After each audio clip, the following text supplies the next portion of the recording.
Hi hello welcome to N9 media. ఈరోజు date ఎంత? December 7వ తారీఖు. సరిగ్గా సంవత్సరం క్రితం ఇదే రోజు కొత్త ప్రభుత్వం వచ్చింది మన తెలంగాణ రాష్ట్రంలో. బీఆర్ఎస్ ప్రభుత్వం పక్కకు జరిగి కాంగ్రెస్ ప్రభుత్వం పాలనలోకి వచ్చింది.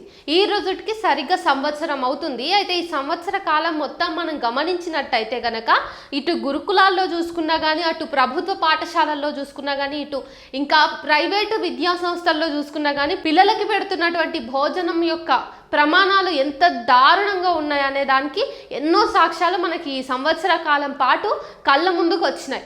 ఎన్నోసార్లు ఈ మధ్యకాలంలో గురుకుల విద్యార్థులు పౌష్టికాహారం లేక అన్నంలో పురుగులు పడి, పప్పుచారు అది ఇది కూరగాయలు పురుగులు పడి ఇట్లా దారుణమైనటువంటి పరిస్థితుల్లో పిల్లలు తిన్న ఫుడ్ అరగక వాళ్ళకి పడక మొత్తం కూడా హాస్పిటలైజ్ అయిన పరిస్థితులు ఉన్నాయి. ఎంతోమంది విద్యార్థులు చనిపోయిన పరిస్థితులు కూడా ఎన్నో నమోదైన ఇదే సంవత్సరాన. అంతేకాకుండా ప్రభుత్వ పాఠశాలల్లో ఈ రోజుకి కొత్త ప్రభుత్వం వచ్చి సంవత్సరం అవుతున్నా కానీ ఎటువంటి రకంగా చూసుకున్నా కూడా అక్కడ ప్రభుత్వ పాఠశాలలు అనేటివి కొంచెమైనా నాణ్యంగా అవ్వలేదు. అంటే పరిస్థితుల్లో ఏమాత్రం మార్పు రాలేదు. వాష్రూమ్స్ చూసుకున్నా కానీ కనీస అవసరాలు కూడా పిల్లలకి అందే పరిస్థితి లేదు ఈ రోజుకి కూడా. అంతేకాకుండా అడిషనల్గా మనకు వచ్చిన కొత్త రోగం ఏంటిదంటే ఈ ఏదైతే ప్రజాపాలన కాంగ్రెస్ పాలన ఉందో ఇందులో మనకి ఎడ్యుకేషనల్ మినిస్టర్ ఎవరు అన్నది మాట్లాడుకుంటే ఒకసారి మీరు గూగుల్లో చేయండి. నేనేం పర్టికులర్గా నేను ఏదో వ్యక్తిగత కక్షతోటి చెప్పట్లేదు. మన ఎడ్యుకేషనల్ మినిస్టర్ ఆఫ్ తెలంగాణ అని చూస్తే అనుముల రేవంత్ రెడ్డి గారు, అంటే మన ముఖ్యమంత్రి గారు. సో గౌరవ ముఖ్యమంత్రి గారు విద్యాశాఖ మినిస్టర్గా ఉన్నారు. మరి విద్యాశాఖ మినిస్టర్గా ఉన్నటువంటి రేవంత్ రెడ్డి గారు మరి విద్యార్థుల పట్ల ఎంత జాగ్రత్తగా ఉండాలి, పిల్లలకి సంబంధించినటువంటి రకాలైనటువంటి విధానాలు ఎంత బాగా చూసుకోగలగాలి, ఖచ్చితంగా మానిటర్ అయితే చేయాలి కదా. ఒక మినిస్ట్రీ ఆయన చేతిలో ఉన్నప్పుడు ఆ మినిస్ట్రీకి సంబంధించినటువంటి అంశాలు ఏవైతే ఉన్నాయో వాటిని సక్రమంగా నిర్వహించే ఒక బాధ్యత అనేది ఆయన భుజాల మీద ఉంటుంది. సరైన ముఖ్యమంత్రి కదా, ఆయన కథనపు బాధ్యతలు ఎన్నో ఉంటాయి. అందులో విద్యాశాఖను విస్మరిస్తాడు అనుకుందామంటే విద్యాశాఖను ఎట్లా విస్మరిస్తారు? ఈరోజు విద్యార్థులు అనే వాళ్ళు ఖచ్చితంగా ఇప్పుడు వాళ్ళకి ఓటు హక్కు లేకపోయినా కానీ రేపటి నాడు మన రాష్ట్రానికి వాళ్ళే వెన్నముక్క అవుతారు కదా. మరి ఈ నేపథ్యంలో ప్రైవేటు విద్యా సంస్థల్లో కూడా పిల్లలకు పెడుతున్నటువంటి భోజనము అస్సలు సరిగ్గా ఉండకపోవడము, డేట్ అయిపోయిన వంట సరుకుల్ని వాడి వండినటువంటి వంటలు కానీ, లేకపోతే వంటలలో పురుగులు రావడం కానీ, పెడుతున్న ఆహారము సరిగ్గా లేక పిల్లలకి వాంతులు అవ్వడం, ఇలాంటి ఘటనలు ఎన్నో చూసినాం. అయినా కానీ ప్రభుత్వము ప్రైవేటు విద్యా వ్యవస్థల మీద చర్య తీసుకున్న పాపాన పోలేదు. దానికి సాక్ష్యంగా శ్రీ చైతన్య స్కూల్స్. ఎందుకంటే ఈ శ్రీ చైతన్య విద్యా సంస్థల మీద ఇదివరకు కూడా N9 మీడియా తరఫున ఎన్నో వీడియోస్ బయటకు వచ్చినాయి. ఈ స్కూల్లో పిల్లలకి జరిగినటువంటి అత్యంత ఏవైతే ఉన్నాయో అన్యాయాలు అవన్నింటినీ కూడా ఎండగట్టే ప్రయత్నం చేసినాం మీడియా హౌజులుగా మేమందరూ. కానీ ప్రభుత్వంలో ఈరోజు ఒక ముఖ్యమంత్రి విద్యాశాఖ మంత్రిగా ఉన్న నేపథ్యంలో ఒక ప్రైవేటు విద్యా సంస్థ మీద చర్యలు తీసుకోలేకపోతున్నాడు అంటే ఇది ఎంత విఫల ప్రభుత్వం అని మనం అర్థం చేసుకోవచ్చో ఒక్కసారి ఆలోచించండి.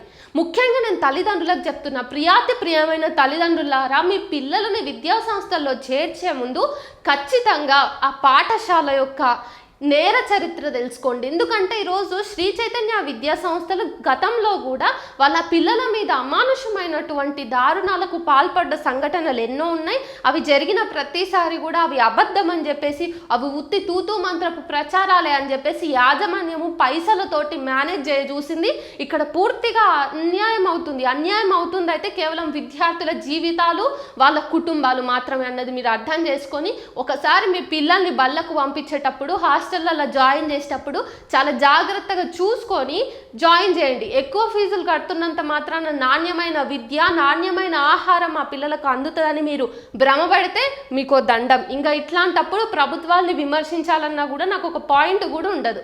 అయితే ఈ రోజు వచ్చినటువంటి వార్త జస్ట్ 5 o'clock బయటకు వచ్చిన విషయం ఏంటంటే శ్రీ చైతన్య స్కూల్ విద్యార్థులకు రక్తపు వాంతులు. ఇది చూడంగానే ఒక రకంగా నాకు ఒళ్ళు జలధరించింది.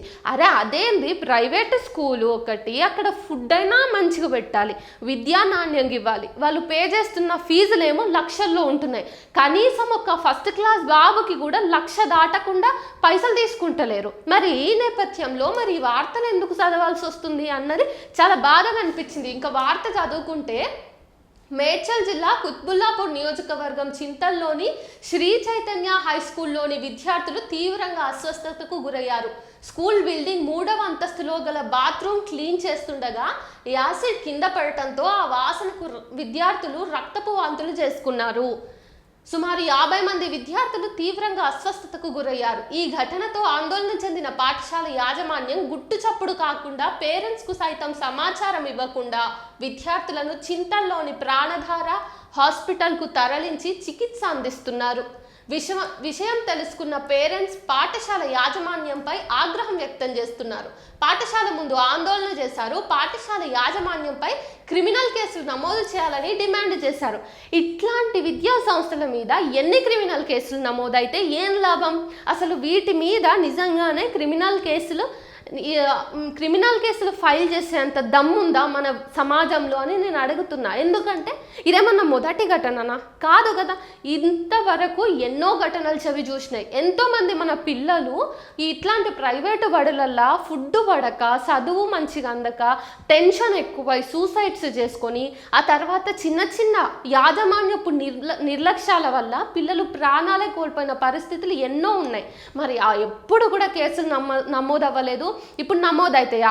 ఒకవేళ నామమాత్రంగా కేసులు నమోదైనా కూడా ఇట్లాంటి ప్రభుత్వాలు, ఏవైతే పైసలకు అమ్ముడు పోయేటటువంటి ప్రభుత్వాలు నిజంగానే ప్రజలకు న్యాయం చేయాలని చెప్పేసి ఇట్లాంటి ప్రైవేటు విద్యా సంస్థల మీద పైసలని గుంజుకొని విద్యార్థులతోటి పైసలను వసూలు చేసుకొని చదువును ఒక బిజినెస్గా చూస్తున్నటువంటి ఇట్లాంటి విద్యా సంస్థల మీద నిజంగానే చర్యలు తీసుకుంటుందా అన్నది పెద్ద ప్రశ్న. కాబట్టి ఈరోజు మనం చూసుకున్నట్టయితే రేవంత్ రెడ్డి గారు సంవత్సరం పాటు వాళ్ళు ఏదో వెలగబెట్టినట్టు, రాష్ట్రాన్ని సుసంపన్నం చేసినట్టు తెగ సంబరాలు జరుపుకుంటున్నారు రాష్ట్ర వ్యాప్తంగా. మరి వాళ్ళకి ఇవన్నీ కనబడవా? విద్యా సంస్థలు ఉన్నటువంటి లోపాలని రేవంత్ రెడ్డి గారు స్వయంగా గుర్తించకపోతే, స్వయంగా ఆయన వాటిని చక్కదిద్దకపోతే ఆయన ముఖ్యమంత్రి పదవిలో ఉన్నా లాభం లేదు, ఆయన దగ్గర ఎడ్యుకేషనల్ మినిస్ట్రీ ఉన్నా లాభం లేదు. తెలంగాణ విద్యార్థుల యొక్క భవిష్యత్తు రేపు ప్రశ్నార్థకం అవ్వడానికి ఇట్లాంటి ఒక ఎడ్యుకేషనల్ మినిస్టర్ సరిపోరా?